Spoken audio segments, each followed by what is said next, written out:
کامیابی انسان در چی هست؟ ولی یک جمله منطقی عجیبی هست، میگه من اسعد الناس، من اسعد الناس. جوابش چی؟ سوال، جمله سوالی است. جوابش چی؟ من اسعد الناس. الو به فکرم از خروج زد، میکنن زنگ بزنن که قد میشد. خب بر میگه که خوشبختترین انسان کی هست؟ خوشبختترین انسان همون انسانی است که انسان‌ها دیگر رو، زن رو یا شوهر رو خوشبخت کنند. وقتی که در خوشبختی شوهرت هستی، در خوشبختی زنت هستی، خوشبختی فرزندان به وجود میاد. خوشبختی فرزندان که به وجود آمد، خصوصا در اون سن سالی برجاماندگی، بالای چشم دیده ای همون اهل و خانواده و فرزندان زندگی میکنی. این جوانی در باور رو میگذرد و در جوانی و توانمندی انسان طاقت برداشت همه رو دارد. وقتی که پیر شد انسان عیناً گذان اون رنگی که تفلکی که راه میرود کل میخرد و میغلطد و تر میکند و راه برود کامیابترین خودش رو میشمارد. پیری هم همین است. ولی کودک 2-3 سالش تر نکند خوشبختترین خودش رو میشمارد. ولی 80 چند که رفت ترک نکرد خوشبختترین. این همه کل نخرد و تر نکند و دویم یعنی نوازش و پرورش لازم، یعنی ضرورت چی مرد باشد چیزن، چی پدر باشد چی مادر، یعنی پرورش، احترام، قدردانی، نوازش، دلبرداری انسان رو سالم و بردم میکند. لبه السلام علیکم. علیکم السلام. چی سوال کنم شما؟ مرحبا. چرا بعضی مردان نسبت اولای خود به مسئولیت هستند؟ باشد. سلامت باشید. جواب میگین حتما. سلامت باشید. به خاطری که از دین بیخبرم، این یک حداقل از عقل و فراست و فطرتی سالم و تجربه و زندگی و 4 طرف رو نظر نمیکنن، برای هم به مسئولیتی میکنن. مسئولیت شناس کامیاب، به مسئولیتی ناکامی.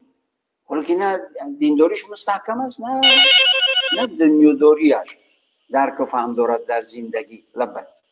السلام علیکم و رحمت. علیکم السلام و رحمت الله. استاد عزیز، مفتی حضرت، ما سوال داشتیم. مرحبا. خیلی از صحبت‌های شما بهره مند شدیم و این موضوع هم خیلی موضوع مهمی جامعه است. یک فکر، یک سوال در ذهن ما اومد. اجازه باشید. مرحبا.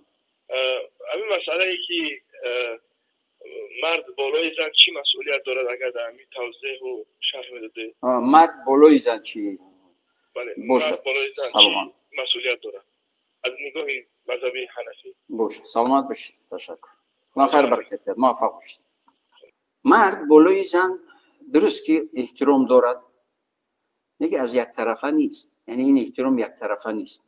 حالا همین دست رو هر چقدر تکون بدید هیچ صدایی نمیبره. باید که به خاطر صدای اومدن باید که از هر دو طرف.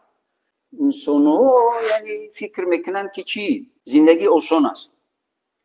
زندگی آسان نیست.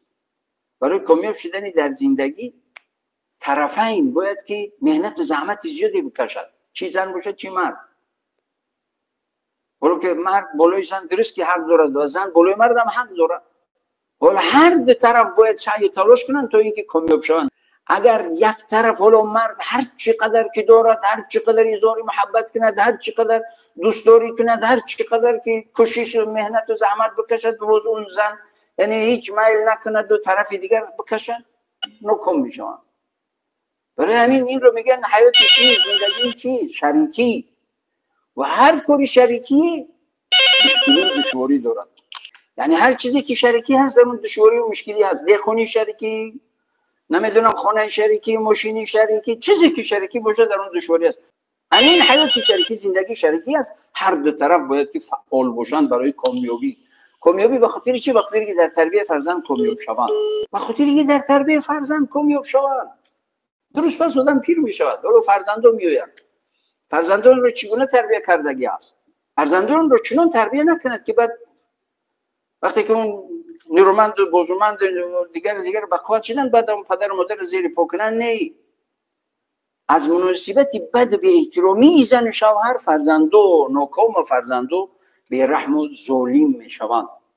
این حیاتی شریکی است. برای این باید تلاش باشد.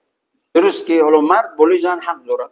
یعنی مرد در خانه رئیس است، مرد در خانه وزیر است، لیکن زن معاون وزیر است. در تمام امور زندگی باید که مصلحت کنن، با مصلحت باید پیش برن، احترام باید باشه.